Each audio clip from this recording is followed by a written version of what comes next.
Bueno, buenas noches. Buenas noches, profe. Buenas noches, profe. Buenas noches, mi doctor. Doctor, muy buenas noches. Vamos a hablar de la libertad contractual.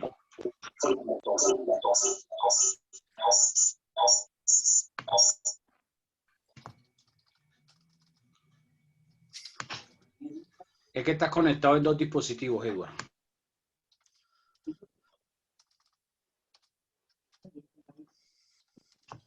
Y te hace retroalimentación. Bueno, yo hago una pregunta. ¿Ustedes creen que hay completa libertad para que las personas puedan contratar lo que quieran, con el que quieran? No, profe, debe estar bajo la norma. Todo contrato debe estar bajo. Ya va. Primero termina de escuchar la pregunta. Yo no tengo problema con que participen en clase, pero primero escuchen la pregunta, la analizan y luego responden. No impulsivamente. Se supone que lo que van a escuchar es algo nuevo para la mayoría. Si yo hablo de libertad contractual, ¿ustedes creen que la libertad contractual podría entenderse como que las personas pueden celebrar los contratos que quieran, con las personas que quieran, cuando quieran? Es decir, que esa libertad sea absoluta, que no tenga ningún tipo de restricciones. No, profe. Tú dices que no, Mateo dice que no. No, Yo digo que que sí, profe. Yo digo que sí, profe. Yo también digo que sí. Yo también digo que sí. Yo también que sí. Puede ser que sí, profe, pero ustedes tienen que ver algunas limitantes. claro. Pero no puede Poder ser, ejercer lo del contrato. pero no puede ser blanco y negro al tiempo. O es blanco o es negro. No pueden haber Yo limitantes. digo que no. La respuesta está mal hurtada y si me respondes así en un parcial, la respuesta estaría mal. Porque la pregunta es muy sencilla. O un sí o un no. La respuesta no podría ser un tal vez, quizás, a lo mejor. Mateo, a ver, ¿por qué tú crees que no? Profe, pues porque los contratos deben estar regidos bajo la norma. Es decir, no se puede establecer un contrato antijurídico y contratar lo que yo quiera si no está bajo la ley, bajo el amparo de la ley. Esa es mi interpretación. Acuérdate que cuando hablamos de un contrato es porque cumple los elementos esenciales.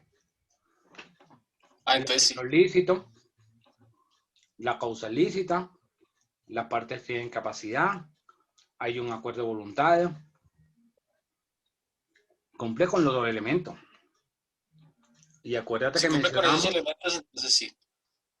Profe, acuérdate lo que mencionamos, que hay un principio que lo que no está prohibido está permitido. Entonces es más lo que no está prohibido que lo que sí está prohibido.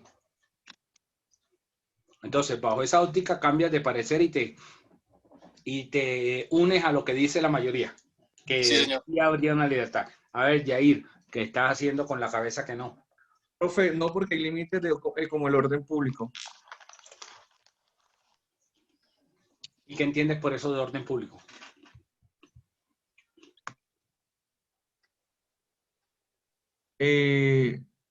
O sea, se supone que todos tenemos unas normas que hay que regirlas y pues claramente hay prohibiciones. Entonces, me imagino que en este caso no siempre se puede tener, se puede acceder a tener varios contratos.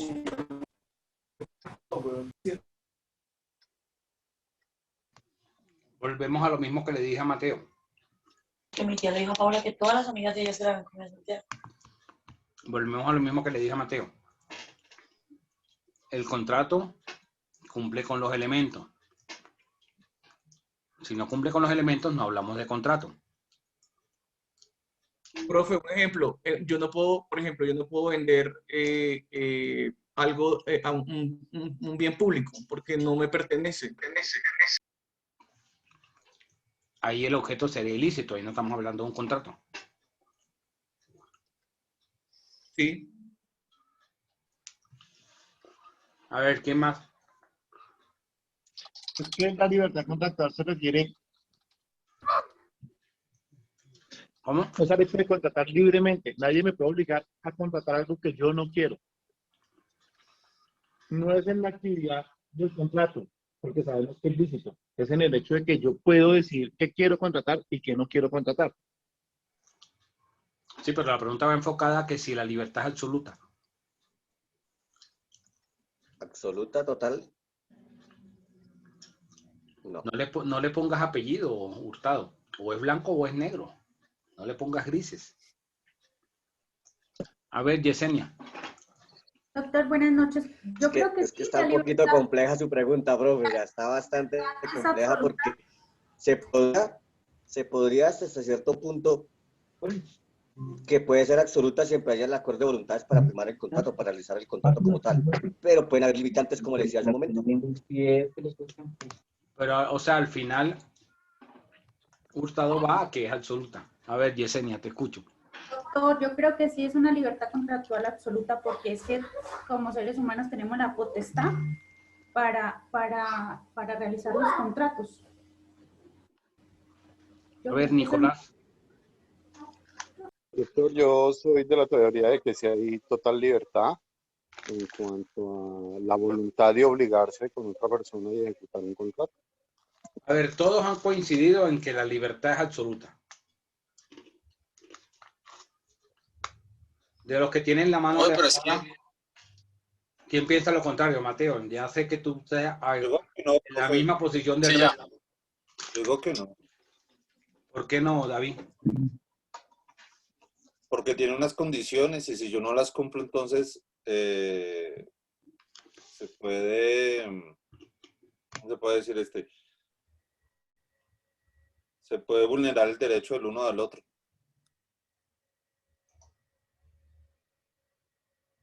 Profe, yo pienso de pronto que también que no es absoluta, en cuanto a que hablar del concepto absoluto es que todo está permitido. Y cuando de pronto se toca la libertad contractual desde lo absoluto, esta también está enmarcada dentro de un cambio total, dentro de un campo axiológico. La pregunta mía es, cuando se firma el contrato, aunque éste cumpla con todos los elementos desde la ley, ¿sí? ¿Cómo determinar que efectivamente ¿Les apagó la luz? los firmantes del contrato, desde ese quehacer axiológico, realmente lo hacen, no sé, es que no sé cómo explicarlo ahí, cómo desde lo axiológico se está actuando en concordancia con la misma norma y con la misma ley? A ver, Es que en sí mismo el uno no contrato puede responder con una pregunta. No, pues yo le estoy diciendo que se plantea desde lo axiológico, para también demostrar, para también como mostrar de que no es absoluto. ¿Por qué? Porque desde el concepto de absoluto es que todo está permitido.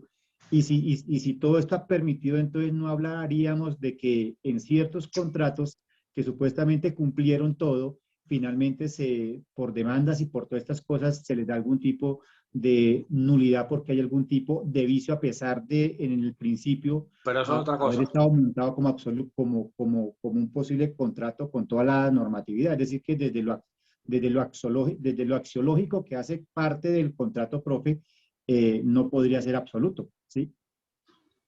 Sí, hay que planteárselo pues siendo desde una posición. Si no, yo pienso que no, desde lo axiológico no podría plantearse un contrato desde lo absoluto, como absoluto, una libertad contractual absoluta. Te repito lo mismo que le dije a dos compañeros antes. Cuando hablo de que si la libertad es absoluta, entiéndase que el contrato, cualquiera que sea, cumple con los elementos esenciales. Entonces, si cumple con los elementos esenciales, podríamos hablar de que habría una libertad total si cumple con los elementos. Si no cumple con alguno de los elementos, no estamos hablando de que el contrato sea eficaz. A ver, algunos de los que tienen la mano levantada, que piense lo contrario. ¿Ya? Hasta el momento todos me han dicho excepto Martín, que lo enfocó diferente, pero no lo enfocó de forma acertada. Del resto todos han coincidido que sí, que es libertad completa. Profesor, ¿Quién piensa lo contrario? profesor, yo creo que el contrato no es absoluto. Tiene libertad absoluta porque, por ejemplo, los contratos de leasing sí están enmarcados todos, pero la normativa colombiana no los tiene tipificados. Pero eso ¿Por no qué? Porque significa que entonces, no se pueda exacto, considerar válido. No no, significa. exacto, es válido, pero no está contemplado. Entonces, ahí yo lo que veo es que esos contratos tienen, o sea, esos contratos, como no son contratos absolutos, o sea, de libertad absoluta, tienen límites y esos límites tienen que ver con No. proteger los intereses sociales, ambientales y el patrimonio de la nación. No, porque es contradictorio lo que dice. Precisamente a falta de regulación legal, no habrían restricciones.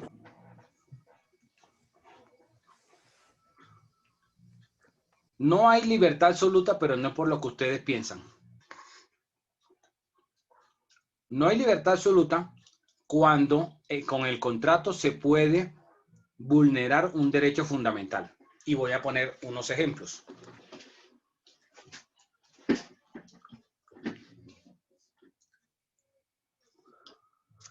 Hay una pareja, bueno, no sé si ustedes tienen conocimiento que cuando se hace la compra de un bien inmueble a través de un crédito hipotecario,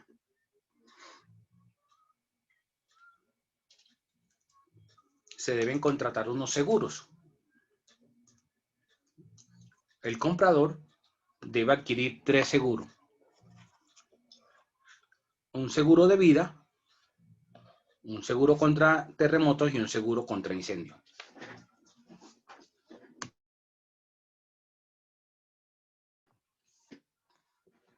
Entonces, una pareja afrodescendiente, en la ciudad de Cali, adquirió un inmueble. Al momento de celebrar el contrato de seguro con la aseguradora les vendió el seguro contra incendio y le vendió el seguro contra terremoto, pero se negaron a venderle el seguro de vida. Y se negaron a venderle el seguro de vida porque ellos eran portadores del VIH. Los portadores del VIH, que son considerados portadores sanos, no desarrollan la enfermedad, pero la transmiten. Entonces tendrían, digamos, una vida un poco más larga que aquellos que desarrollan la enfermedad. Pero estas personas portadoras del VIH van a tener una expectativa de vida menor que la de cualquier persona que no tenga el virus, con todos los avances científicos que hay. Entonces ellos le invocaron que no le vendían el seguro de vida y que había una libertad para contratar. Y entonces nadie los obligó a ellos que le vendieran el seguro de vida. Esta pareja presentó una acción de tutela y presentó la acción de tutela invocando que se le estaba vulnerando su derecho a la igualdad, artículo 13 de la Constitución Política, que estaban siendo discriminados. En primera instancia, la tutela se la concedieron y le ordenaron que se le amparara el derecho fundamental y se celebrara el contrato de seguro de vida. La aseguradora impugna el fallo. Y entonces, dentro de su argumentación, la aseguradora le invoca que hay una libertad para decidir con quién se contrata, cuándo se celebra un contrato, cuándo no, y que no se le puede obligar. Hasta ahí tenía la razón. También argumenta que hay una aseguradora estatal que se llama la Previsora Seguros y que esa aseguradora tiene la obligación de asegurar lo que las aseguradoras particulares no aseguran. Que estas personas podían ir a la previsora y contratar el seguro de vida con la previsora. En segunda instancia, el tribunal le concede la razón a la aseguradora y revoca la decisión. El asunto llega a la Corte Constitucional, como todas las tutelas. Imagino que ustedes saben que por disposición del decreto 2591 del 91, todas las tutelas que se resuelvan en cualquier juzgado del país debe ser remitida a la Corte Constitucional para una eventual revisión. Y la Corte tiene un sistema, un software de inteligencia artificial que creo que se llama Pretoria para seleccionar las tutelas. La Corte seleccionó esta tutela y amparó el derecho de esta pareja, obligando a la aseguradora que debía celebrar el contrato de seguro de vida con estas personas. Y les recuerda, si bien es cierto, hay una libertad para contratar, el caso de estos seguros, aun cuando eran 3 seguros diferentes, esos 3 seguros se manejaban o estaban ligados a una misma situación, que era ese crédito hipotecario. Entonces, le dice la Corte, ustedes podían negarse a celebrar el contrato de seguro de vida, pero entonces no debieron haber celebrado el contrato de seguro contra incendio y seguro contra terremoto. Al decidir celebrar aquellos contratos de seguro y negarse a celebrar este contrato de seguro de vida, es discriminatorio. Y ahí le amparó el derecho y obligó a que la aseguradora celebrara el contrato de seguro de vida con estas personas. Entonces, en principio, como la mayoría pensó, como todos pensaron, la libertad pareciera absoluta. Eso es cierto. ¿Cuándo deja de ser absoluta esa libertad? Cuando está de por medio un derecho fundamental. Del resto yo tengo libertad para contratar lo que yo quiera con quien yo quiera. ¿Ok? ¿Entendido? ¿Preguntas hasta acá? ¿O aporte frente a esto? Profe, yo quisiera preguntar algo en cuestión. En este caso, los seguros eran E3, que iban vinculados, ¿sí? Si hubiese sido solamente el de vida, la entidad tendría el derecho realmente a decir que no le vende el seguro por la enfermedad que padece la persona. Es decir que en este caso las entidades sí tienen el derecho realmente de decirle no le vendo porque usted sufre de VIH. Y toca remitirse a la previsora para que ella sea la que haga el aseguramiento. Sí. Okay, claro. Gracias, profe. Ahora, otra cosa hubiese sido quizás que los 3 contratos se hubieran comprado en épocas diferentes. Pero si los 3 contratos se están celebrando en virtud del préstamo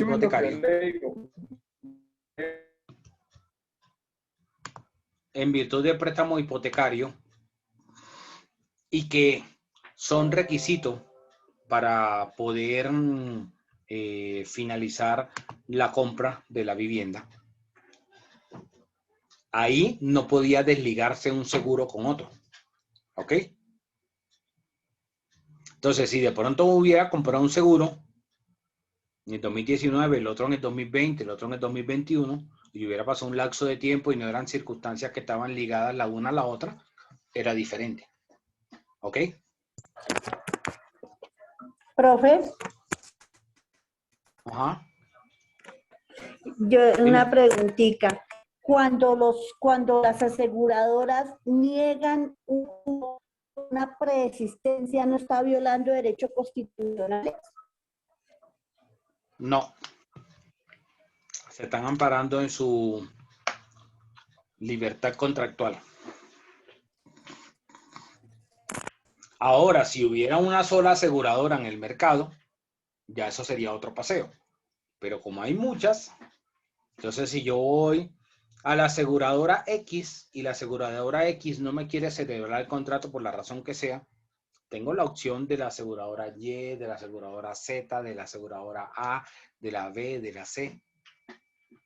Ahí no se estaría violando ningún derecho.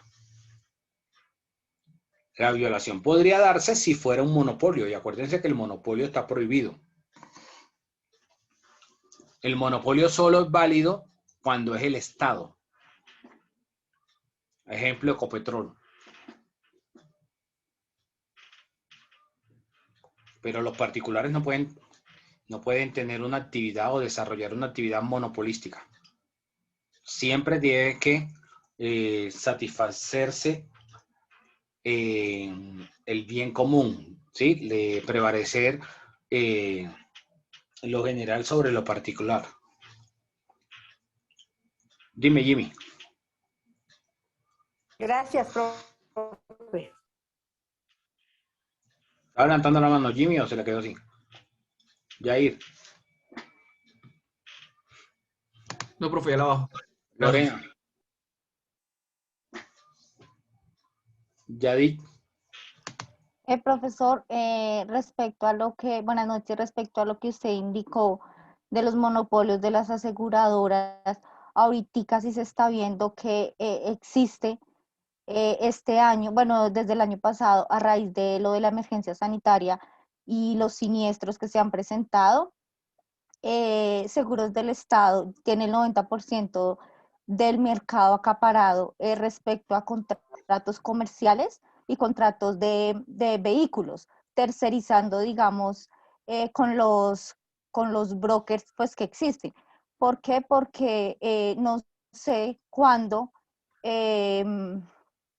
no sé quién lo hizo también, creo que fue, no sé, el Estado, no sé si fue directamente, nombró a Seguros del Estado como uno de los agentes de seguros como más completos o más seguros en el Pero tema eso de no los hace, amparos. pero eso no hace que sea una actividad monopolística. Pero sí tiene más o menos el 90% del mercado. Es decir, lo digo porque yo trabajo, digamos, con licitaciones públicas y para una licitación se tiene que comprar pues una póliza de seguridad de la oferta, una póliza de salarios, prestaciones sociales, bueno, diferentes pólizas que amparen esa licitación que se envía. Entonces, cuando son, digamos, licitaciones públicas, única y exclusivamente se puede contratar con seguros del Estado. Son unas pólizas de muchísimo dinero. Entonces, en ese tema, yo digo que sí está monopolizando el mercado, porque uno no puede contratar con otra... No, pero no es porque... No, pero eso no es un monopolio, te voy a explicar por qué. Primero, el hecho de que Seguros del Estado, que es una aseguradora particular, no es pública, la única pública es la previsora, ofrezca una línea de mercado, ofrezca unos cubrimientos, unas pólizas que a otras aseguradoras que están en el mercado no les interese, no los hace que sean monopolio. Monopolio cuando es el único que está en el mercado y entonces no tiene quien le compita. Pero si no tiene quien le compita porque las otras como Liberty, como Royal Anson Alliance, como General y las otras aseguradoras, Mafre y todas las otras que están en el mercado, quieran especializarse en diferentes cosas y no meterse a pelear el mercado de los seguros en contratación pública, no significa que sea monopolística la actividad, porque es que el monopolio se ve como una actividad de integración vertical muchas veces, es decir, cuando empiezan a organizarse un grupo empresarial a través de diferentes empresas de una forma vertical, o sea, de que son la única que ofrecen un producto o un servicio en el mercado y no tienen competencia. Entonces, como no tienen competencia, determinan el precio en el mercado. Eso es lo que se entiende como el monopolio. Pero quizás las otras aseguradoras que mencioné, como RCA, como Sura, Generali y Liberty, tengan otro segmento que les interese más, es otra cosa. Por ejemplo, si ustedes miran el tema de seguro de carros, no a todas les interesa el SOAT. No todas las compañías de seguro ofrecen el SOAT. ¿Por qué? Porque no les interesa, por la razón que sea. No todas las aseguradoras ofrecen pólizas de seguro de responsabilidad civil extracontractual en los vehículos. Para que, por ejemplo, si se lo roban, le pagan el valor del vehículo al propietario. No a todas les interesa. No a todas las aseguradoras les interesa entrar en el negocio de la salud, como Sura, que antes era Suramericana.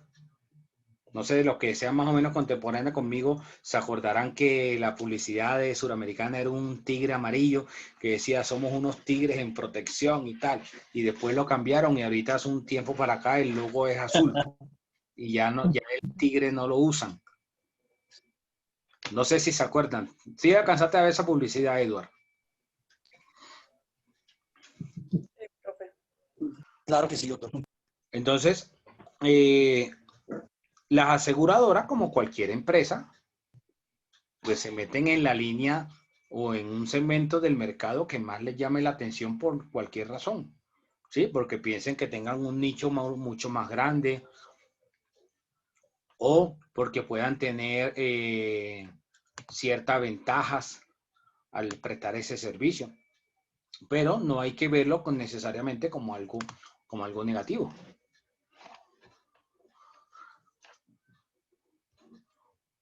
Bueno, frente al ejemplo que entonces colocaba, ese de la pareja de Cali, ¿dudas o preguntas? Profe, una cosita, ahí no actuaron de mala fe, lo de la aseguradora. ¿No tuvieron en parte algo con mala fe? ¿Por qué?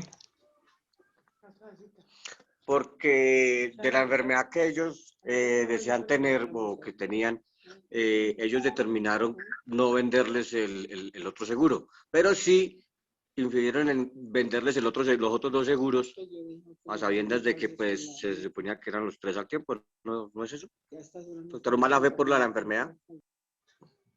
No necesariamente. Dime, Mateo.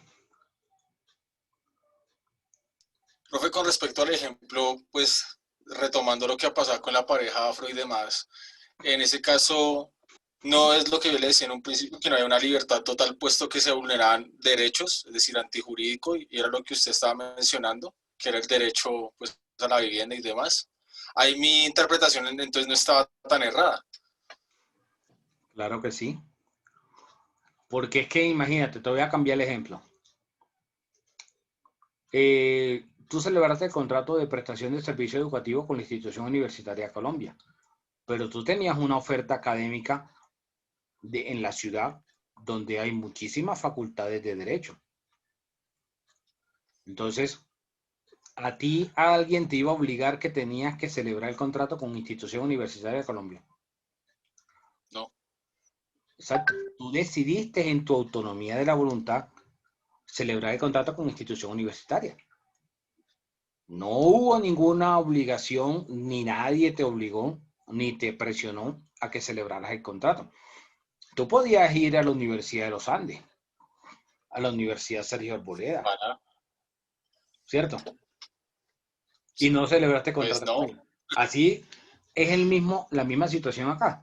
Las personas podían ir a cualquier otra aseguradora para comprar ese seguro de vida o comprar el paquete de los 3 seguros. Aquí la situación que vio la Corte fue que no podían y que el hecho discriminatorio era, este sí se lo vendo, pero este no. Entonces, este no se lo vendo, el de vida, porque la expectativa que usted tiene de vida es menor a la de una persona que no tenga el síndrome, el VIH.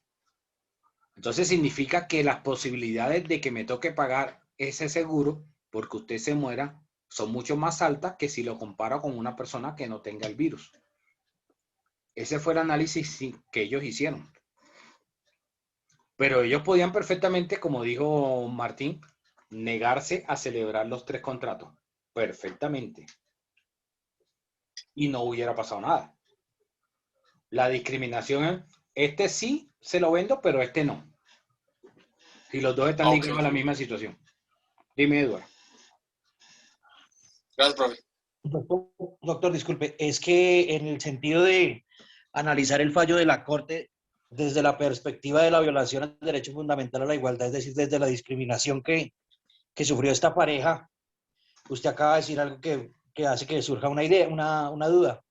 Usted dice que la aseguradora manifestó que ellos se negaban a suscribir el contrato de seguro de vida en el entendido de que estas personas tenían una condición especial que les hacía que la expectativa de vida fuera menor a la del resto de la gente. En ese sentido, la Corte de pronto no hizo, digamos, una interpretación o un análisis de pronto equivocado del principio de la igualdad, teniendo en cuenta que la igualdad se predica entre iguales y una persona que tenga menor expectativa de vida es diferente a otra que tenga una expectativa normal. No, a mi juicio, el pronunciamiento de la Corte estuvo perfecto. Porque no lo estaban comparando con otra persona. Se estaban comparando con la misma situación de ellos frente al otro contrato. No con otras personas. Okay. Porque si fuera Entiendo, como ¿no? tú estás pensándolo, si fuera como tú estás pensándolo, imagínate que tú fueras al banco X a solicitar un crédito de lo que tú quieras, un crédito hipotecario, un crédito de libre inversión, un crédito de lo que tú quieras, de vehículo, lo que sea. Tú llegas y presentas una documentación al banco y llega Jonathan y también va al mismo banco y entonces el banco dice, el analista del crédito dice, sí prestémosle a Jonathan porque vemos que puede tener un mejor hábito de pago, tienen una mayor solvencia, las posibilidades de que cumpla con los pagos va a ser mayor a la de Edward. Edward no tiene un buen comportamiento crediticio porque no es conocido en el comercio. Entonces Edward podría, entonces Edward podría ir ante el juez de tutela y decirle, oiga, señor juez, el banco me está discriminando porque Jonathan presentó una solicitud de crédito así como la solicité yo y entonces el analista del banco consideró que Jonathan sí podía recibir el crédito y yo no. Me están discriminando. Ahí no te van a obligar, el juez no va a obligar al banco a que te preste. Claro, porque terminamos no siendo iguales el compañero Jonathan y yo porque tenemos condiciones diferentes. Pero los dos fueron a preguntar por un crédito. Los dos fueron a solicitar el mismo tipo de créditos. Te lo he dicho, digamos, luego de hecho el análisis de riesgo, el banco determina que el compañero Jonathan tiene un hábito de pago mucho mejor que el de Edward y por lo tanto no tienen la misma, o sea, no tienen la condición de igualdad frente al comportamiento de pago y por eso a Edward le niegan y el juez no puede obligar al banco a que me preste en el sentido de que yo no soy igual a Jonathan en frente al comportamiento de pago. A eso es a lo que me refería exactamente. Sí, pero el juez no lo puede valorar de esa forma. Porque si fuera así, el ejemplo que estoy poniendo del crédito, los bancos ya estuvieran quebrados, donde la gente empezara a meter derecho a la igualdad, que lo están discriminando, porque entonces a él sí le prestó y a mí no.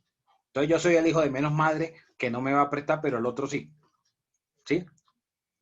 O sea, aquí lo analizó fue porque los contratantes eran los mismos. Esta pareja con la misma aseguradora. Sí, claro, hay una diferencia en el ejemplo que de la pareja al ejemplo de Jonathan y Edward. Ahora voy a poner otro ejemplo que quizás puede ser un poco más polémico. De un caso en Cartagena. Para los que conozcan el edificio Conquistador en el Laguito, que queda ahí cerca del Hotel Hilton, es un edificio como de 20 pisos más o menos. Sí, un edificio con aparte estudios, Sí. diagonal al Hilton. Entonces ahí la gente puede alquilar por día o por meses. Ese edificio tiene 3 ascensores. Tiene su reglamento de propiedad horizontal como cualquier propiedad horizontal. Y se estableció por parte de ese reglamento que las personas que trabajan en ese edificio, o sea, el personal que trabaja ahí, ya sea como empleada doméstica o como personal de mantenimiento del mismo y tal, tenían que usar un ascensor que era exclusivo para los empleados. Y los otros 2 ascensores son para los residentes y para los visitantes. Se daña el ascensor del servicio de los empleados. Y hay una señora afrodescendiente de 60 años que trabaja como empleada doméstica. Póngale que el edificio no sé cuántos pisos tiene, pero pongámosle que tiene como 20 pisos. Y la señora trabaja como empleada en el piso 16. Tiene que subir y bajar por las escaleras varias veces al día, porque como es empleada en el edificio, no puede usar los ascensores de los residentes y visitantes, porque lo prohíbe el reglamento. Entonces, imagínense, la señora tiene que usar al llegar al trabajo, usar las escaleras. Póngale que la señora tiene que bajar al supermercado que está en el primer piso o ir a la tienda que esté cerca a comprar la Maggi para el almuerzo. Cuando sube con la Maggi se le olvidó comprar otro producto y tiene que volver a bajar y subir.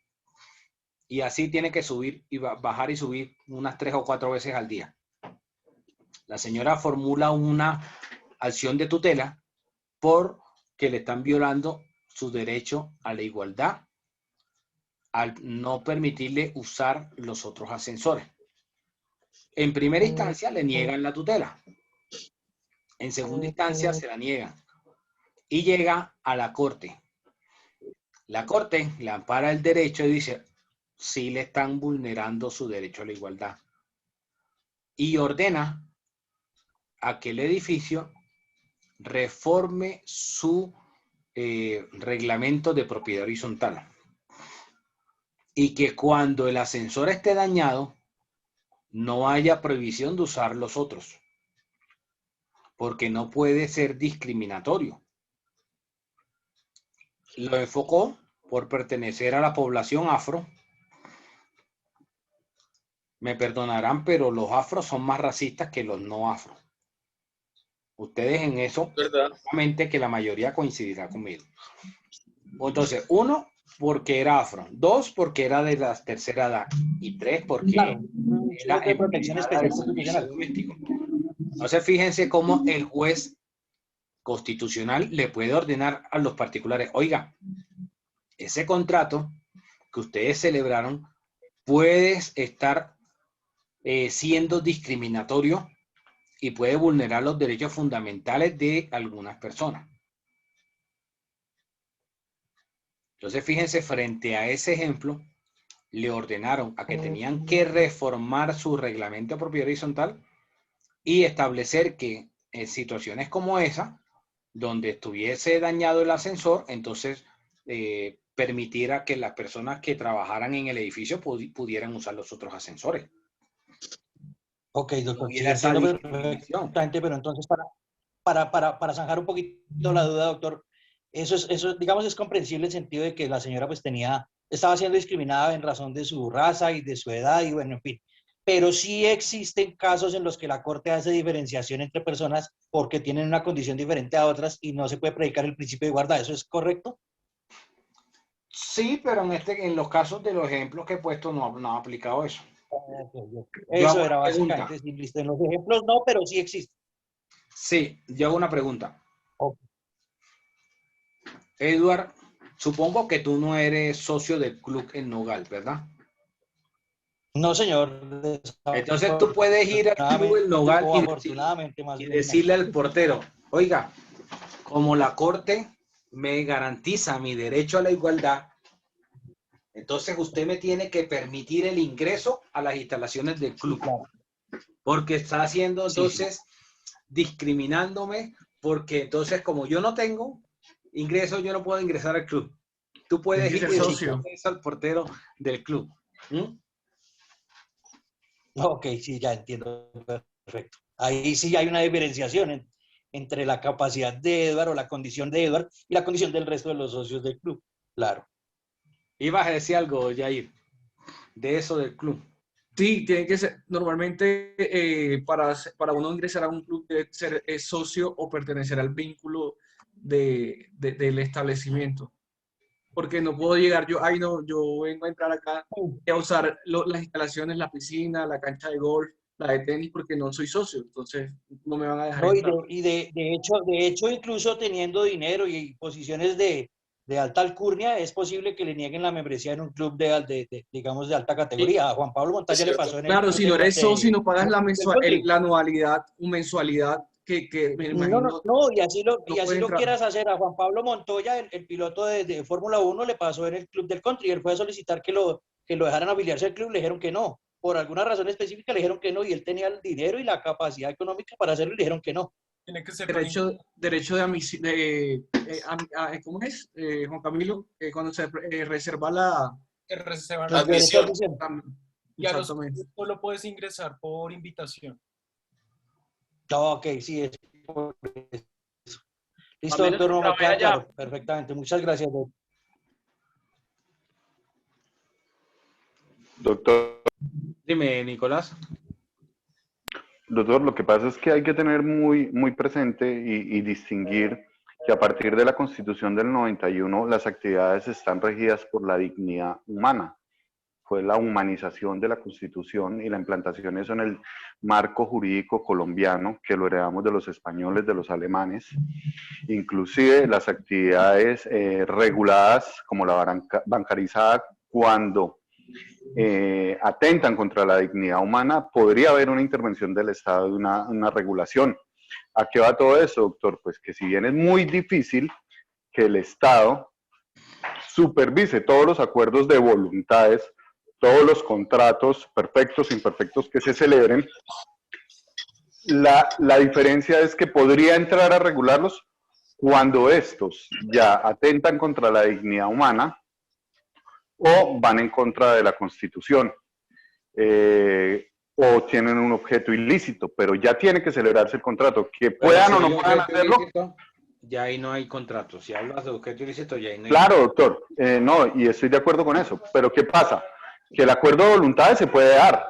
Pueden inclusive hasta perfeccionar el contrato, pero que ahí a que nazca la debida jurídica y no sea susceptible de una nulidad o cualquier otro recurso por lo imperfecto de su contrato por las distintas causales, es distinto, doctor. Pero el acuerdo de voluntades le queda muy difícil al Estado regularlo desde su nacimiento.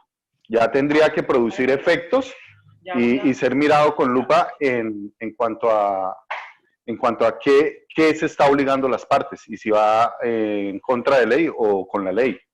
Ese es mi pensar, dije doctor. Ayer y dije al principio, Nicolás, cuando hablamos del contrato es porque el contrato cumple con los elementos esenciales.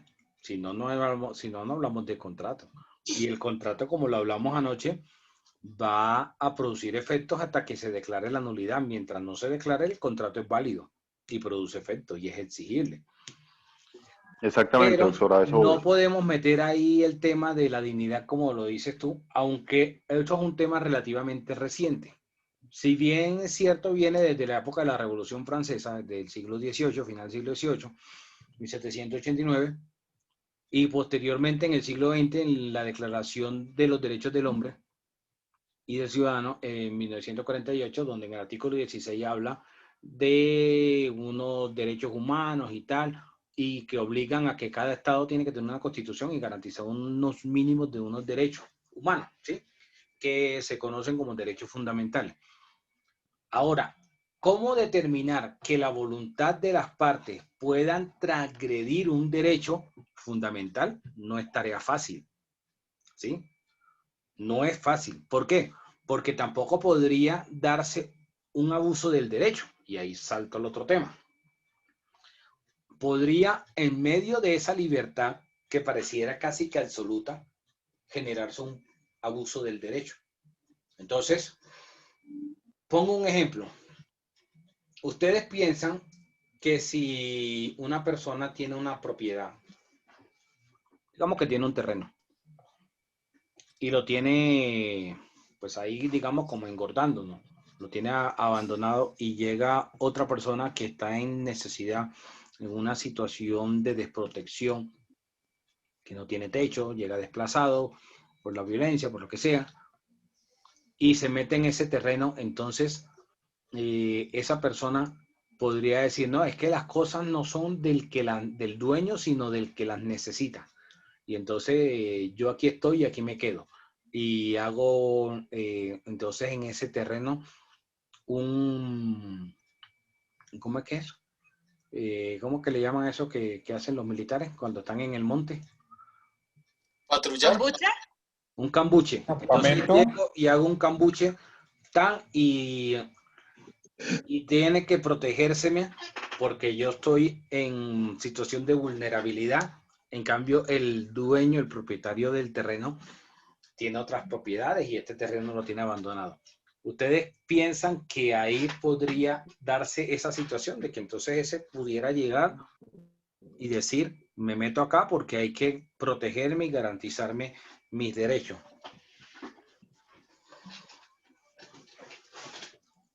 Julie. Doctor, buenas noches.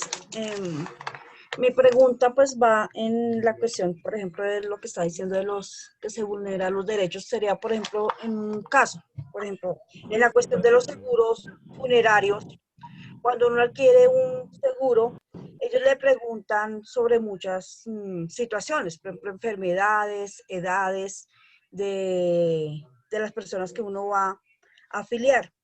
Hay en unos seguros de esos, hay si los padres de uno, por ejemplo, le preguntan qué edad tienen, porque personas más mayores de 70 años no es permitido afiliarlas.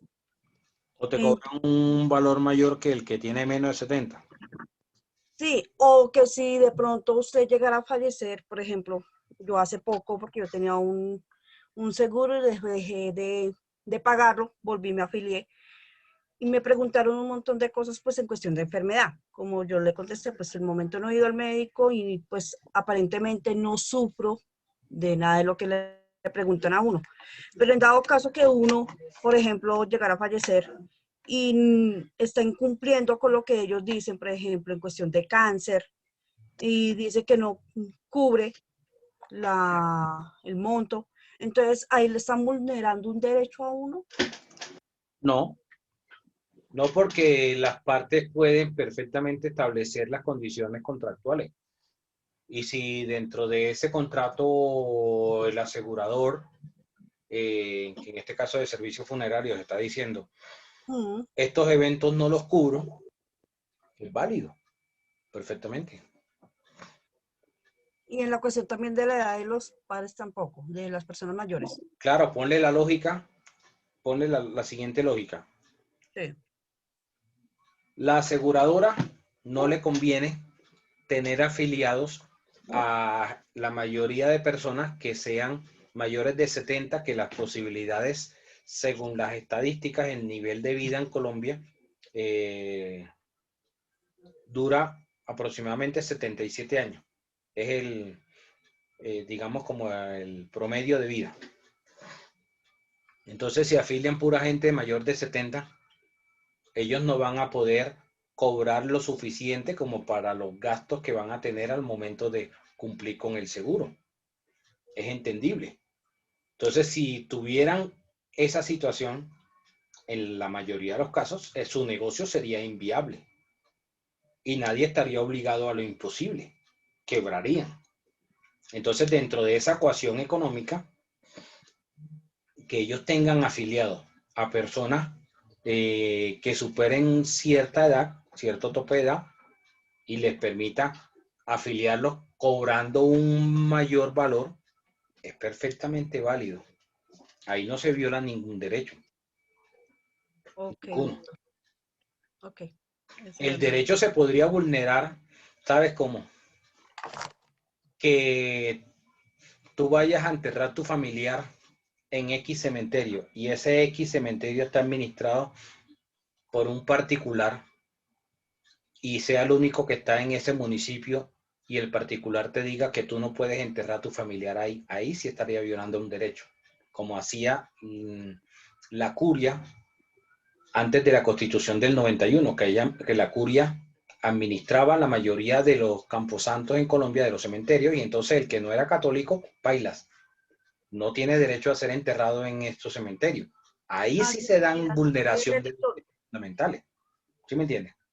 En ese tipo de casos, porque si es el único cementerio del municipio y tú eres protestante y tu mamá es protestante, se muere tu mamá y entonces el único cementerio del municipio lo administra la iglesia católica y te dicen, no, aquí no vamos a permitir que su mamá sea enterrada porque su mamá no era católica, no profesaba la fe católica.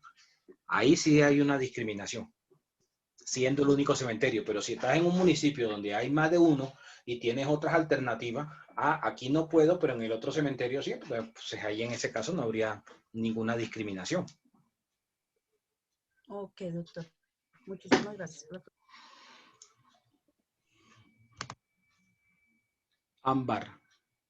Ámbar y después Anderson. Buenas noches, profe. Es que pues quería opinar sobre el ejemplo que nos daba el profesor de abuso de derecho de la persona que pues hace su cambuche dentro de un terreno porque pues aduce de que él está protegiendo su vida, ¿sí? Bueno, de vivienda. Para mí sí existe un abuso de derecho, ¿por qué? Porque a pesar de que él está, digamos, peleando pues o exigiendo su derecho a tener vivienda, está abusando de eso y está causándole un daño al dueño de ese terreno. O sea, yo no puedo pasar por ir a abusar o causarle un daño, excedirme exigiendo un derecho, pero sin ir a dañar al otro. Entonces, para mí sí hay abuso de derecho ahí. Pues es mi concepto, ¿no? Ok. Doctor. Doctor. Anderson y después Nicolás. Okay. Buenas noches, profe. Profe, pues con respecto a cuando las entidades públicas o del Estado abren como ofertas laborales y digamos uno como persona va y lleva de pronto la hoja de vida a esa entidad pública y de pronto no cumple con los requisitos para poder acceder a ese cargo, pero de pronto uno no tiene ese padrino político y digamos hay personas que no cumplen con esos requisitos y a ellos sí los contratan, ahí no están como vulnerando esos derechos como a igualdad, como a las entidades públicas en los contratos. Eso lo dice normalmente pues la persona cuando obviamente no queda dentro de la selección. Es entendible. Probar ese tipo de afirmaciones es lo que no es nada fácil. ¿A través de qué tipo de pruebas se podría establecer ese tipo de situaciones? No es nada fácil.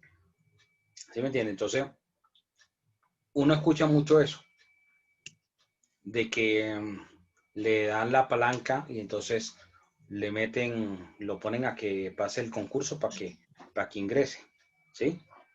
Pero de ahí a que lo puedas probar, no es fácil, es bien complicado.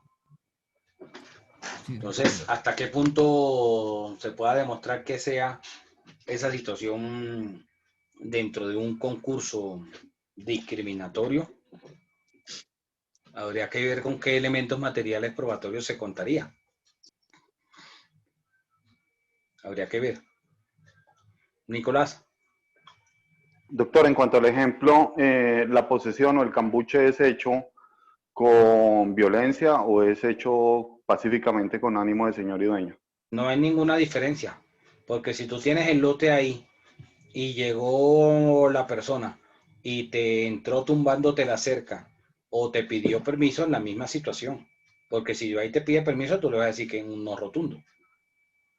Ah, no, pues obvio, en ese sí se presentaría un abuso del derecho, pero claro que en cuanto a las garantías que dan hoy las instituciones del Estado y el Ministerio Público Hoy en día el invasor se mete, arma el cambuche, como usted dice, y pone 3, 4, 5 peladitos por enfrente, y ya empiezan las personerías y los ministerios públicos a molestar, y su dueño legítimo, pues, se ve en detrimento hasta que pueda surgir el proceso de sacarlo. Pero si estuviéramos hablando de ánimo de señor y dueño, y el lote estaba baldío y se metió y cumple con el tiempo de la prescripción adquisitiva por paso del tiempo, pues sería legítima la acción, doctor. Sí, pero digamos que ahí la norma establece dos cosas que tú mencionaste muy someramente. Cuando la persona llegó y se te metió de forma clandestina, o sea, te invadió, cuando tú te enteras, según la norma, según el Código Policía, tú tienes 30 días para ir y poner en conocimiento de la autoridad policiva tal situación. Ir a la inspección de policía. Formular la querella para la perturbación a la posesión. Pero ese trámite actualmente se toma más tiempo que si tú acudes directamente al juez y solicitas una acción posesoria. Te lo digo por experiencia. Yo tengo un proceso en mi oficina donde estoy defendiendo a una persona así que le invadieron un lote desde el año 2015. Estamos en el 2021 y todavía no han dictado el fallo. Cada vez que vamos al predio, le dice la inspectora al señor que no puede seguir edificando, que no puede levantar ahí, seguir levantando construcción. Llegó, o sea, el tipo que invadió llegó con una casa prefabricada de un día para otro, montó, puso 4 bases, puso la casa prefabricada y empezó a levantar. Y cada vez que vamos y que la inspección de policía le da la orden que no siga construyendo, le importa. Le entra por un oído y le sale por el otro. Y llevamos 6 años en ese pleito. Entonces, esa es la vía legal. Sí, ese es el deber ser. Pero también el Código General de Proceso me permite hacer una acción posesoria. Y la acción posesoria, los jueces tienen tiempo. A las 10. Tienen 1 año, año y medio máximo para dictar una sentencia dentro de un proceso, mientras que las autoridades policivas no tienen plazos para pronunciarse. Pero, más allá de eso, la cuestión es, bueno, esa persona que se ingresó ahí a la brava puede alegar entonces su derecho, su estado de necesidad para poder irrumpir en el predio ajeno y hacer la invasión y entonces montar un cambuche, y después ya cuando la persona va, ya no tiene un cambuche, sino que ya tiene una casa prefabricada y ahí va montándole ladrillos y conectándole servicios públicos a medida que van pasando los días, y mientras las autoridades resuelven la solicitud del querellante, ya tiene ahí una edificación grande, ¿sí? Eso es lo que sucede en la realidad. Me estaba pidiendo la palabra una chica, no le veo ahora el nombre, Angie creo que era. Sí, profe, buenas noches. Pues en realidad debo hablar sobre el mismo tema, de que ahora las autoridades se inclinan más como hacia el poseedor, porque mientras se realiza todo ese trámite de desalojo y de recuperar el inmueble, se va dando el tiempo para que la otra persona vaya declarando la pertenencia y toda esa cuestión. No, pero la pertenencia es si ese tiempo es ininterrumpido, pero presentar la respectiva querella ya interrumpe cualquier tiempo para la prescripción. Lo que pasa es que el resultado no lo va a ver rápido la persona, eso es diferente. Y cuando también la otra persona no cancela impuestos, y digamos, la persona que posee el inmueble cancela los impuestos y realiza todos estos actos de señorío, entonces pues por más que se dé la pelea, de todas formas ya tiene ganada una parte, digámoslo así. Pero eso no pasa de un día para otro, eso tiene que pasar más de 5 años y demostrarlo después. Eso no es tan rápido. Antes de Edward me estaba levantando la mano, creo que otra persona. Lorena. Alguien que me busque el artículo 58 de la Constitución. Profe, sí, una pregunta. En este caso, en los contratos de adhesión, que son contratos que vienen con cláusulas que en ocasiones sujeta al consumidor que debe tomar la decisión de firmar este tipo de contratos, ¿dónde se vería reflejado la libertad contractual del contrato? Repíteme la pregunta. En el caso de los contratos de adhesión, son Ajá. contratos que en ocasiones el sujeto puede tomar la decisión de firmarlo, aceptar el contrato, o en ocasiones debe específicamente aceptar el contrato. Por lo general, este tipo de contratos tiene un tipo de cláusulas que genera más un tipo de incongruencias o faltas en contra del consumidor, que a favor. En este tipo de contratos, ¿cómo se vería reflejada la libertad contractual? Bueno, O en este caso, empiezo diciendo que los contratos por adhesión son la mayoría de los que celebramos hoy en día. Cuando tú vas y contratas con tu operador celular, con tu operador de cable, tú no tienes una libertad para contratar, para decirle la libre discusión de las cláusulas. Entonces, ¿qué van a decir? O lo tomas o lo dejas. Y eso no tiene nada de malo, ahí no hay ningún abuso. Se habla de un abuso o un principio de abuso cuando la ley 1480 del 2011, el Estatuto del Consumidor, establece que en determinados casos pueda generarse un abuso, pero no es fácil y no en todas las situaciones se va a hablar de que el contrato de adhesión se equipare a un abuso del derecho. ¿Cuánto vale el pasaje en Transmilenio? Perdóneme que le pregunte porque yo no uso Transmilenio, entonces no sé cuánto vale. 2.500. Entonces, 2.500. Cuando tú llegas y pasas, compras ahí en la taquilla, tú tienes la disposición, la posibilidad de decirle a la persona que está vendiendo en la taquilla, oiga, usted me puede dejar un pasaje en 1.800 o en 2.000 pesos. no. Eso es un contrato de adhesión. Eso vale el pasaje. Si no tienes los 2.500, te jodiste. Perdóname, perdóname el término. Pero no hay contrato. Así son la mayoría de los contratos que celebramos hoy en día.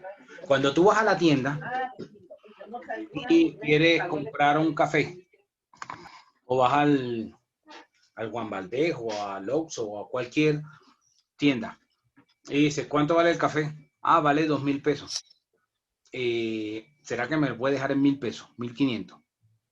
Te van a decir que no. Es un contrato de adhesión. El vendedor estableció el precio. Si tú no tienes el valor que estableció, no hay contrato. Es un contrato de adhesión. Entonces, si nosotros miramos hoy en día, la mayoría, yo diría que más del 90% de los contratos que nosotros celebramos en nuestro diario vivir son de adhesión. Y porque sean de adhesión no significa que haya necesariamente un abuso. A ti te puede parecer, el pasaje de Transmilenio 2.500 es muy caro para el poder adquisitivo de la persona. Una persona que se gana un salario mínimo y tiene que ir tantas veces se termina gastando en pasaje para ir al trabajo y volver tanta plata. O puedes decir, el café en 2.000 pesos es muy caro. Ese café debería costar tanto, ¿sí? Entonces, el hecho de que el contrato sea de adhesión no significa que haya un abuso necesariamente. Puede darse, no voy a decir que no, bajo los parámetros que me establece la 1480. Pero habla solo cuando en determinados casos el consumidor termina siendo afectado. Pero no es fácil demostrarlo. Lo que quiere que decir en este caso que en la mayoría de ocasiones no habría una libertad contractual, aunque no se demuestre. La libertad contractual operaría en ese ejemplo que tú mencionas, en que tú eres libre de que puedes tomar el Transmilenio o decir, no, yo no me voy en Transmilenio, yo me voy en un SIC. O yo me voy en una buseta. O contrato un Uber. O contrato Picac, la aplicación esa de moto. O me voy a pie. Ahí es donde aplica esa libertad de que tú decides si contratas o no contratas. Pero la libertad no necesariamente, o esta libertad contractual no necesariamente va a estar asociada a que haya una libre discusión de los términos del contrato. Ahora, si nos vamos al Código Civil, ¿En qué año fue redactado el Código Civil? 1887. Ese es el año del Código Civil de la Unión, cuando nos volvimos un país centralista, como lo somos hoy en día. Pero desde 1853, si no estoy mal, o 1863, se adoptó el Código Civil de Cundinamarca, que después lo fueron adoptando las diferentes provincias, porque en ese momento no eran departamentos, sino que eran provincias, y antes de ser provincias habían sido un estado federal, éramos estados. Entonces cada uno fue adoptando el código, y por eso se habla en 1887 del Código Civil de la Unión, es decir, que la misma norma quedó aplicando para todo el territorio, ¿sí? Entonces, si nosotros miramos el Código Civil, la antigüedad que tiene, es decir, que tiene como 150 años de vigencia, nos establece como si la mayoría de los contratos fueran de libre discusión. Y en esa época, en la redacción del código, se veía como el contrato de adhesión como algo exótico. Pero resulta que la torta se invirtió, porque hoy es al revés. Lo más común es el contrato de adhesión, y lo exótico es cuando tú puedes discutir libremente los términos del contrato. Por ejemplo, son muy poquitos los casos que hoy en día tú puedes discutir los términos del contrato. Cuando vas a vender un vehículo, cuando vas a vender una casa, que el vendedor te dice, no, vale 100 millones. Tú dices, no, venga, déjeme los 90 y ahí viene el regateo. Pero esos son casos excepcionales, no son la mayoría de los casos. Hay veces que tú vas a comprar el vehículo y el que lo está vendiendo te dice, no, el carro vale 20 millones. No, que déjemelo en 19, de 19 aquí, no, vale 20. ¿Sí? Y se cierra la banda y no negocia ningún término, no negocia el contrato, no termina cediendo. Entonces, en la redacción del Código Civil, hoy muchas cosas están descontextualizadas. Yo no sé qué pasó con la reforma, el proyecto de reforma que estaba liderando la Universidad Nacional en el 2020, de reformar el Código Civil, de actualizarlo, porque estamos en mora de actualizar nuestro Código Civil. Lo que pasa es que como somos un país, digamos,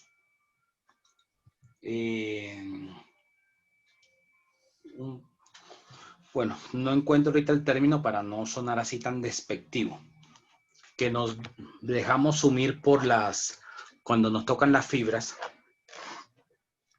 Los últimos proyectos de reforma del código lo han enfocado al aspecto netamente religioso, y entonces dicen, es que quieren cambiar el concepto de la definición del matrimonio y de la familia y tal, y entonces el artículo 113 del Código Civil nos define que el contrato de matrimonio es entre un hombre y una mujer, y entonces, claro, en la nueva redacción quieren cambiarlo para que puedan casarse hombre con hombre, mujer con mujer, en sentido contrario y viceversa, como dijo por ahí una reina belleza. Entonces, le tocan la fibra a la gente, y entonces con esa falsa moral empiezan a decir, no, no podemos permitir eso. Pero hay muchas cosas en el código que hay que modificarla. En el código, por ejemplo, todavía se habla del arriendo de criados. Entonces, hay muchas cosas que deben ahí modificarse. Aunque han ido actualizándose algunas, pero el texto en general debe ser reemplazado.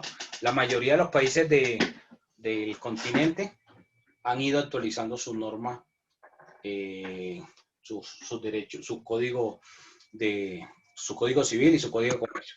Incluso hay países de Sudamérica como la Argentina y el Perú que integraron los dos códigos en uno solo, como código de derecho privado, ya que si ustedes miran el libro de obligaciones y contratos, son similares en ambos códigos.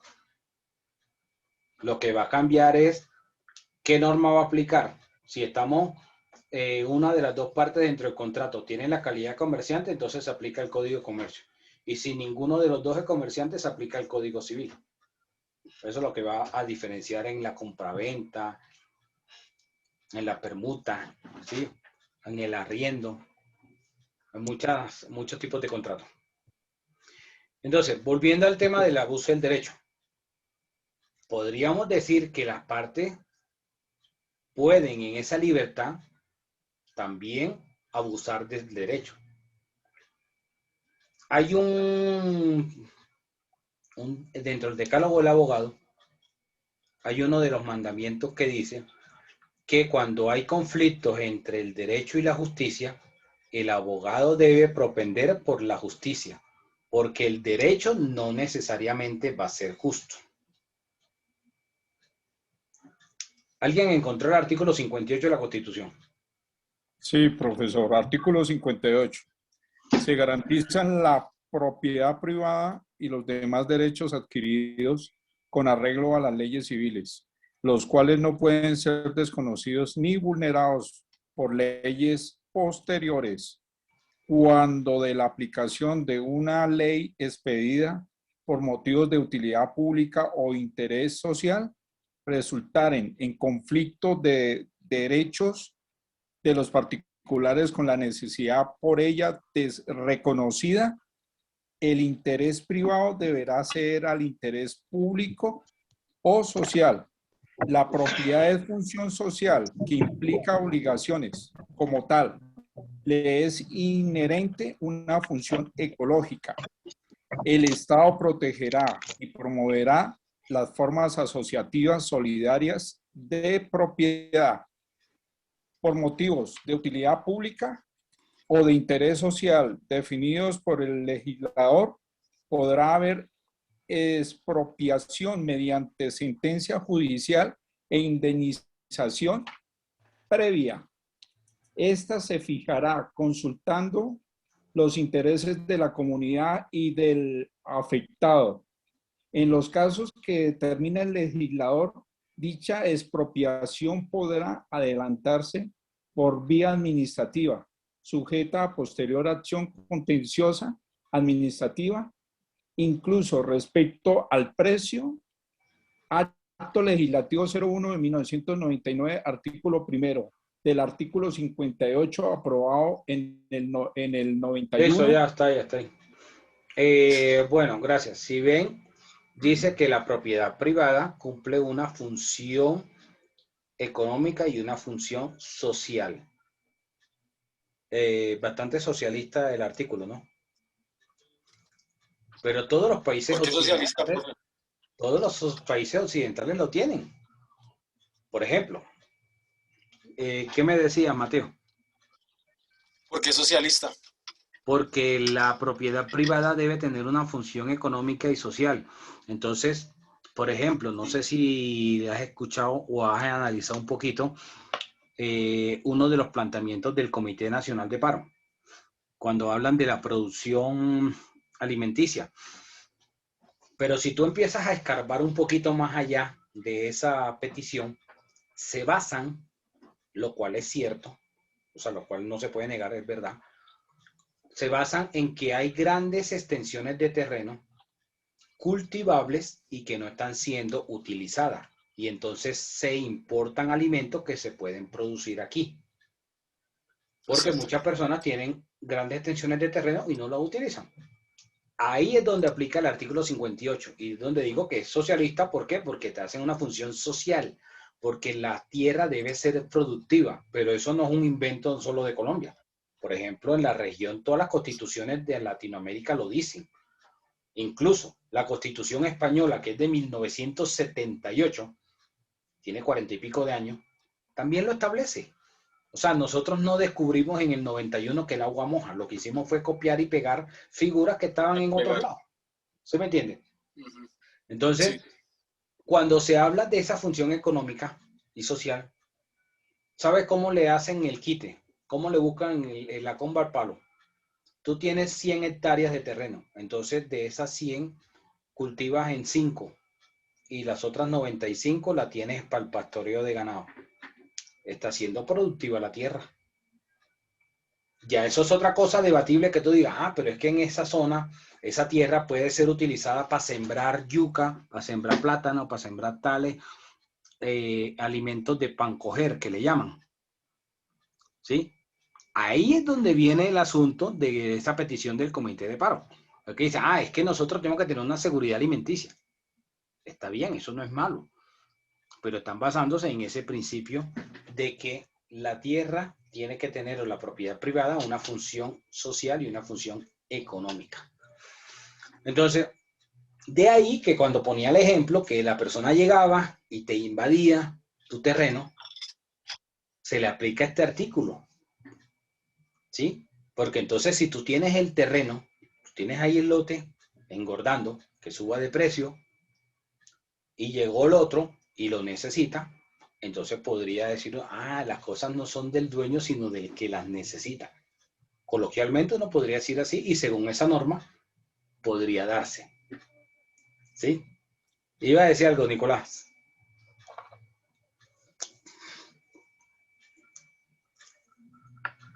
O Edward, que tiene la mano levantada. Sí, doctor. Pues no sé hasta dónde, digamos, quepa ese análisis de que el artículo 58 permite o impone esa función social y económica a la propiedad privada para que un tercero la invada y digamos, la ocupe de manera arbitraria, ¿no? Porque pues para eso están, digamos, las acciones legales, la reivindicatoria, la posesoria, como usted lo mencionaba, e incluso hay unos tipos penales que sancionan ese tipo de conductas. Entonces no sabría... Pero fíjate que ha digamos, terminado hasta dónde sucediendo. podría, digamos, no sé si tú has analizado el fenómeno que ha pasado en las grandes ciudades. A veces han ocurrido en sectores donde llega un grupo poblacional, invade un terreno y terminan construyendo ahí casas. No pueden sacarlo. Esa invasión termina siendo urbanizable, termina siendo legalizada por la administración. Ahí es donde uno ve que una cosa empalma con la otra. Eso no te va a pasar en un abrir y cerrar de ojos, pero puede empezar por un pequeño acto y puede desembocar en una expropiación. ¿Sí? O sea que tenemos que, digamos, entender, o debemos entender que el derecho de la propiedad privada no es absoluto, sino es relativo, atendiendo a que debe ceder a una función social y económica. Así es, lastimosamente, pero así es. Ok, gracias. Profe, es que salió un audio, no sé qué tal verídico sea, ¿no? De un abogado de la Universidad Nacional y el periodista, y están hablando precisamente de lo que su merced está ya comentando. Y quieren modificar el código en 3 artículos, donde uno dice que si el arrendatario denuncia al dueño de la propiedad, se lo estoy resumiendo y ahorita si quieres se los comparto. El arrendatario, el Estado le puede dar el predio o el bien inmueble al arrendatario. El otro código, ya se los paso, el otro código es el de la tierra, que si usted no la hace producir, si usted la tiene de engorde, el Estado se la quita o se la expropia y la pone a producir él o se la da a otras personas que no la tengan. Son 3 códigos. Súper marxista esa vaina. Pero eso está en Sí. la Constitución desde el 91 y como lo dije ahorita, eso está incluso en Europa desde finales de la década del 70. Y Inclusive, esta discusión que está planteando tú, sucedió en algunos sectores, por ejemplo, como en la Comunidad Autónoma de Andalucía, en España, en la década del 90. Fíjate, y nosotros estamos trayendo esa discusión en el siglo XXI. Sí. Inclusive, es que la entrevista es muy buena la que hacen y hacen colación con lo que dice en la entrevista Petro, que él tiene pensado hacer una figura de esas, estilo americano o estilo europeo, que si el que tiene tierra y no la utiliza, y digamos no tiene plata o a mí no me prestaron en el banco la plata para hacer producir la tierra, entonces el Estado puede adquirir mi terreno y ponerlo a producir o dárselo a alguien. Es decir, si yo tengo, o en el otro artículo, si yo tengo 2 apartamentos, porque los trabajé y los gané y los quiero poner a arrendar, y si el arrendatario va y me denuncia por A, por B, por C, entonces el Estado le da el apartamento al inquilino. Pero vean que eso no lo está inventando el petrismo, eso está en la Constitución. No, yo no estoy diciendo, yo no me estoy yendo por una línea política, sino le estoy aclarando en esto de la idea de Petro, más lo de la entrevista que hicieron a este abogado, y puede que esté, sí, puede que esté, pero pues es preocupante. A mí me preocupa, porque si yo tengo 2 propiedades o tengo un lote, es mi propiedad. ¿Y por qué el Estado me lo tiene que quitar? Es eso. O sea, no estoy hablando de que sea Petro, Claro, eso genera, yo opino, eso genera cierto resquemor y como que, no, ¿cómo así? Tal. Pero eso en la vida práctica no sucede. Fíjense que ni siquiera sucede en países como Venezuela. O sea, eso puede más desde la demagogia decirlo porque eso suena bien entre los que menos tienen. Que le diga, vamos a quitarle a los que más tienen para darle al que no tiene. Va a hacer estilo Robin Hood. ¿Sí? No, profe, a mi tía que vivía en Venezuela tenía una hectárea ganadera y la empezó a apretar que por la revolución, y entonces por decir algo, porque no sé los precios allá, por decir algo, entonces por la revolución era 1 millón de pesos que le tenía que dar por la revolución, al mes de entonces lo subieron a 10, así, y ella dijo, aquí nos van a expropiar. Y de repente cuando ella dijo, no, es que yo ya no tengo para darles 20 millones mensuales porque la finca no estaba produciendo, pues el Estado llegó y dijo, bueno, entonces nosotros la manejamos, y se quedó sin nada. Claro. Pero fíjese, doctor, que en el ejemplo que pone el compañero... La diferencia ya es que la expropiación no le pagan, o en algunos casos le pagan muy poquito, mientras que aquí en la expropiación te pagan. Esa es la diferencia, y la expropiación existe en todos los ordenamientos jurídicos. Fíjense que ahí en el mismo artículo 58 habla de que la propiedad privada, si se necesita para una utilidad pública, el Estado la expropia y tiene que pagar el precio de lo que vale. Y aquí ocurre, aquí en Bogotá, en plena capital, hay predios, conozco casos, donde los han expropiado porque va a pasar una vía y entonces el dueño no quiere vender porque se le abren las agallas, entonces quiere que le paguen más y entonces le terminan expropiando. Y esa figura existe en la norma y eso no es nuevo, eso existió siempre. Y la cuestión no es que te expropien, igualito te pagan. La cuestión es que no te pagaran. Sí, sí. Si no te la pagaran, sería un robo. Es una expropiación administrativa, pero fíjese, doctor, la diferencia que hay entre que sea el Estado quien se apropie el bien y lo distribuya a un tercero que realmente lo necesita, a que sea directamente el tercero de manera abusiva quien tome posesión del mismo. Es que el tercero nunca te expropia. El tercero nunca te expropia. No hablo de la expropiación, sino de la ocupación indebida. De la ocupación indebida en el ejemplo que usted ponía hace un rato. Es diferente cuando el Estado le quita el bien a alguien, se lo expropia administrativamente y se lo da a un tercero que realmente lo va a usufructuar, y están atendiendo a ese deber social y a ese principio de cooperación, pero es diferente cuando el tercero de manera arbitraria lo toma en posesión. Yo la verdad no le doy diferencia entre una persona que le quita a otra y el Estado, porque si usted se pone a analizar realmente, los estados lo único que hacen es hacer tributar a las personas y les prometen derechos que nunca cumplen. Entonces, realmente, ¿quién es el malo? El malo no es el Estado, porque ninguna sociedad... El lo ocupa arbitrariamente. El Estado uso del derecho. tiene una connotación donde pone a tributar a las personas, pero en realidad no cumple su función como tal. Que es cuando usted nace como ciudadano acá, la Constitución establece que usted tiene vivienda, casa, techo, trabajo digno y muchas otras cosas que aquí no se cumplen. Y aún así usted tributa. Pero es el Estado, no es del Estado, porque el Estado somos todos. Eso es falso porque la Constitución no dice eso. Por ejemplo, la educación no es un derecho fundamental primario, eso es falso. Los derechos fundamentales primarios o de primera generación están del 11 al 41. Y la educación, ni la salud, ni el trabajo están en eso. En esos fundamentales primarios que son los básicos que debe proveer el Estado. ¿Cuáles son los básicos? El derecho a la vida, el derecho a la igualdad, el derecho a un buen nombre, el derecho a un debido proceso, de que una persona que le indigan una cuestión tiene que ser vencido en un juicio. Ese tipo de cosas son las que están dentro de ese marco, o que, por ejemplo, una persona no puede aplicársele una pena de destierro, ¿sí? Y ese tipo de cosas son las que están como esos derechos de primera generación. Entonces hay unos de segunda generación que son ya más sociales, que son los que se garantizan como la salud, la educación y ese tipo de cosas. Pero digamos que la Pero la cuestión... salud no va en conexión con la vida, doctor. No necesariamente. Eso es falso, porque está mal interpretado muchas veces el mínimo vital o el derecho a la salud con el derecho a la vida.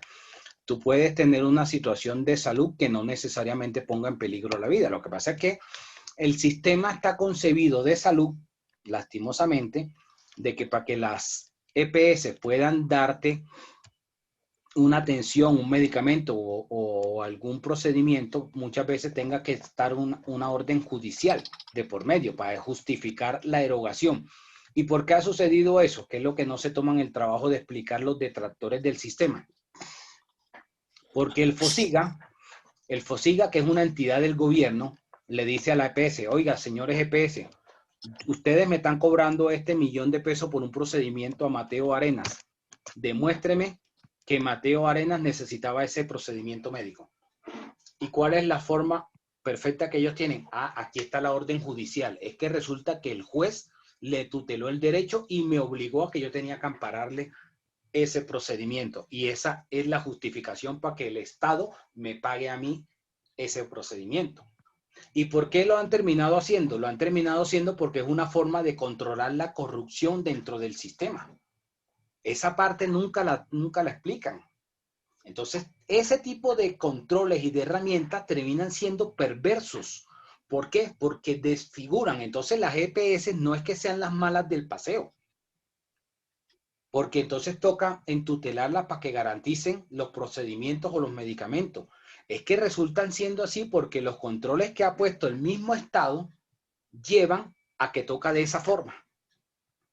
Pero no es porque ellos sean un negocio y eso es malo, que es lo que venden algunos políticos con esas ideas de que es que la salud se volvió un negocio. ¿Cuál negocio? Es el mismo Estado al generar unos controles para evitar la corrupción que terminan pervirtiendo la misma función como tal, terminan desfigurando la cuestión, ¿sí me entiende? La prestación del servicio. Eso es lo que... Claro, doctor. Hasta que, pero ahí usted mismo acaba de mencionar que es el mismo Estado, entonces ¿hasta qué momento el Leviatán va a seguir? O sea, la forma en la que Pero funciona. es que el Estado no es Iván Duque Márquez. Obvio, no, yo sé, el Estado somos todos, porque tenemos un contrato social, como lo establecía pues la doctrina, ¿no? Donde todos cedemos derechos y al mismo tiempo tenemos obligaciones. Pero aún así tributamos y no se ve nada. Entonces, y el Pero dinero la mayoría de los que hacen, por ejemplo, la mayoría de los que han hecho esos actos vandálicos son los que menos pagan impuestos. Eso te lo garantizo. Es cierto, los padres de ellos pagan impuestos. Pero una cosa es el padre y otra cosa es el hijo. Y a ti no te justifica de que entonces porque tu papá, pongamos un ejemplo, si tu papá fuera un bandido, fuera un tiro fijo, poniendo un ejemplo, si tu papá fuera un tiro fijo, una figura de esa, entonces a ti te tienen que meter preso porque tú eres hijo de ese fulano. Cada persona es independiente, ¿sí me entiende? Sí. Entonces no se puede delegar una responsabilidad como muchas veces los políticos hacen, que dicen, es que el clan del político de tal parte, entonces cuando ya se baja ese político, mete a que elijan a la mujer o que elijan al hijo o que elijan al yerno, al primo, al cuñado. Cada persona es independiente y cada quien va a responder por los actos.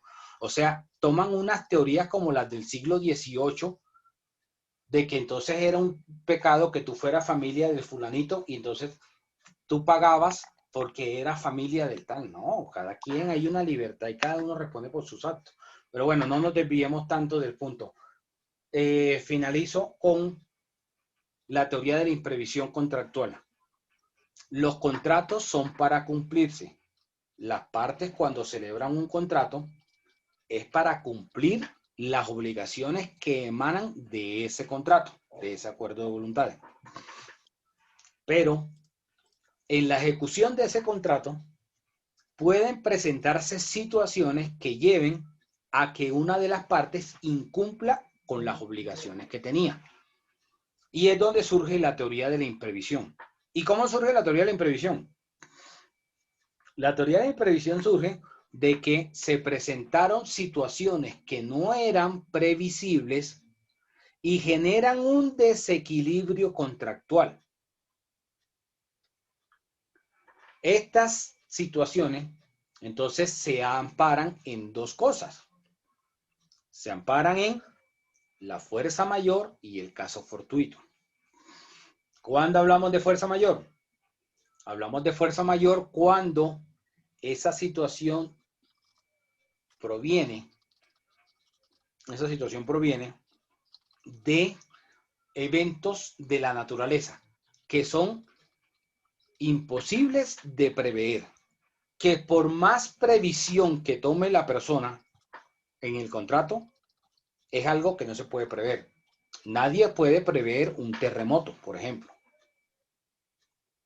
Ese tipo de situaciones de fuerza mayor que generan un incumplimiento va a ser tomado como un eximente de responsabilidad. ¿Cuándo hablamos del caso fortuito? Hablamos del caso fortuito cuando estamos frente a un evento en el cual no me dio la naturaleza, sino la voluntad humana. Es decir, podían ser situaciones previsibles que no pudieron determinarse en el momento o que no eran fáciles de determinarla. Si ustedes tienen que llegar a un sitio, ustedes dicen, bueno, desde el lugar donde yo estoy hasta el sitio donde debo desplazarme, me toman tanto tiempo. Y resulta que había una marcha de esas que proliferan en estos días, donde cualquier dos pelagatos llegan y se meten en la vía con la bandera a lanzar arengas, y están en su derecho de hacer la protesta y paran el tráfico y de mala porque tenemos que incomodar a la ciudadanía para joder al gobierno, porque esa es la mentalidad que tienen. Entonces, resulta que esa protesta o ese bloqueo me hizo que yo llegara tarde. Fue falta de previsión de que no tuviera la precaución que por esa vía posiblemente podía darse un bloqueo, una marcha o un trancón que no me permitiera a mí llegar a tiempo. ¿Verdad? Puede ser difícil de determinarlo. Ahora, esta teoría de la imprevisión está ligada al artículo 63 del Código Civil. El artículo 63 del Código Civil, donde define la culpa, habla de la diligencia que tiene que tener la persona.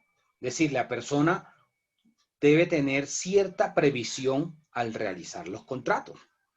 Entonces, esa falta de previsión, esa falta de diligencia, es lo que termina el artículo 63 del Código Civil diciendo que es donde viene la culpa. O sea, la culpa es un descuido, una negligencia por no haber tomado precauciones, no haber tenido en cuenta situaciones o no poder prever situaciones que podrían presentarse. Entonces, cuando hablo de la imprevisión del contrato es enfocado a que se busca como un eximente de responsabilidad ante el incumplimiento del contrato.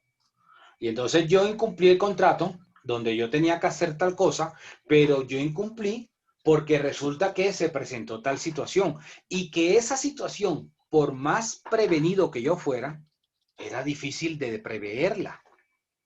Entonces, mi incumplimiento se obedeció a esas circunstancias ajenas a mi voluntad.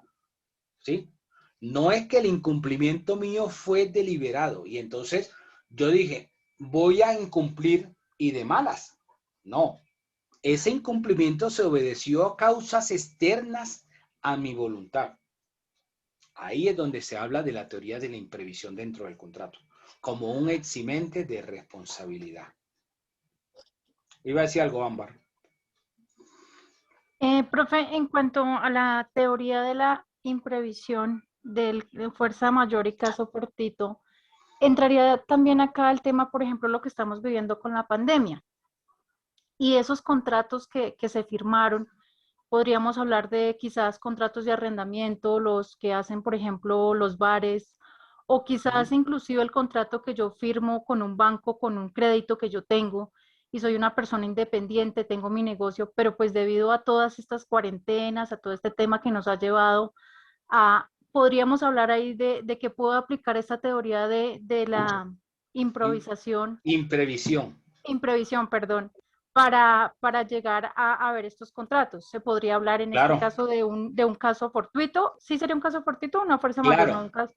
Eso sería una situación de fuerza mayor, porque fuerza mayor. Así hayan unas teorías conspirativas que digan que el COVID fue que se les escapó allá en Wuhan de un laboratorio, eso no está científicamente probado. Esa es una teoría conspirativa. Este no es el primer virus que hay en la humanidad. O sea, si uno mira y lee un poquito, el SARS nació por allá en el 2000, 2001 y una pequeña epidemia, un pequeño brote en los Estados Unidos y fue contenido. Y después, como en el 2003, 2004, hubo otro brote en el Medio Oriente, por eso se llama el MERS, Middle East, el síndrome agudo respiratorio del Medio Oriente, y también fue contenido rápidamente. Lo que le podemos reprochar a los chinos es que no dieron una alerta temprana y no dijeron la posibilidad de que se expandiera esa epidemia. Eso es lo reprochable a los chinos, que no dijeron a tiempo la situación. Pero que haya salido de un laboratorio, eso no está probado. Entonces, se debe a unas circunstancias de la naturaleza. ¿Quién iba a prever que en pleno siglo XXI, un año 2020, íbamos a tener unas cuarentenas como habían sucedido en 1918 con la gripe española? Nadie preveía ese tipo de situación. Ahí estamos hablando de una fuerza mayor. Pero la fuerza mayor yo la tenía que invocar en el marzo de 2020, ¿sí? No en mayo del 2021, 14 meses después de estar en la pandemia, ¿sí? O sea, la teoría de imprevisión yo tengo que invocarla oportunamente. Apenas sucede el hecho. No dejar que pase tiempo, ¿ok? Bueno, rapidito David, luego Edward y ya finalizo con eso para llamar a lista. ¿Iba a decir algo, David? ¿Soy yo? No, me quedó la mano levantada, Ok, profe. listo. Edward, ¿iba a decir algo? No, igual, profe, qué pena, se me quedó la mano levantada, gracias. Mateo, ¿iba a decir algo? ¿O también se te quedó la mano? Listo. No, profe, se quedó la mano levantada. Jonathan, dime. Profe, gracias. Y con respecto, por ejemplo, a los contratos que uno puede tener con una inmobiliaria, en donde en este momento, pues sabemos que estamos en estado de emergencia y pues todo lo de la imprevisión y todo eso, pero, por ejemplo, la inmobiliaria dice, no, yo no veo que haya ningún motivo para cancelar el contrato. ¿Hay uno por donde se les puede ir? Es que la teoría de la imprevisión, el hecho de que tú la invoques no significa que el otro contratante te copie la teoría. Ok. Por eso hay que alegarla ante el juez como un justificante de ese incumplimiento. Ok. Bien, profe, gracias. Ok.